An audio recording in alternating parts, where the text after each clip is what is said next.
Hadi kilo 5 milyon hıyara bakça.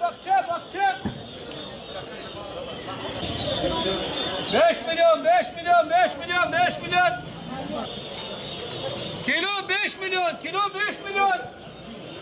Çengel koy mali bugün bedavadır. 5 milyon. Onu 5 milyon. Çengel koy malları da. Çengel koy. Var abi var ucuz oldu abi 3 kilo. Abi bakar mısın? 3 kilo.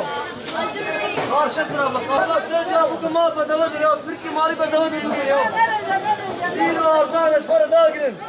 Haydi çilek 9 milyon çilek. Doğru. Haydi sosun. Bedava 8 milyon patlıcan ha. Salatalık 5 milyon. Mal bugün bedavadır. Ucuzdur bak ya. Aşağı kilo. Hadi kilo. Hadi bana çıkar. Ne güneş kadar? Eşler ha. Dur abi. Abi 5 milyon ne mani o pecaner? Mal bedavadır. Ucuz oldu Türkiye'de. Mal hepsi ucuz oldu Türkiye'de. Millet mal alıyor sıcaktır. Abi patlıcan 25'e 8'e düştü. Biber 50 milyona 15'e düştü. Salatalık 15'e düştü, 5'e düştü. Domates 30'a 5'e 10'a düştü. Ha ucuz oldu. Düştü abi sıcak oldu düştü abi. Sıcakta düştü abi. Alıyor abi.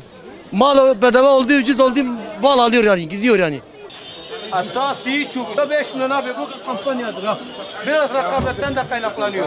5 milyon! Bolluk var 5 milyon! Alıyor. Memnun mu fiyatlardan? Memnundur. Başka bir 5 milyona almayan biraz daha beklesin fiyatı çıkınca gelsin. Afiyet fazla yok. Afiyet bu kere. Başa valla başa.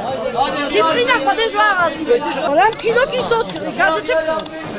Adem kadiya.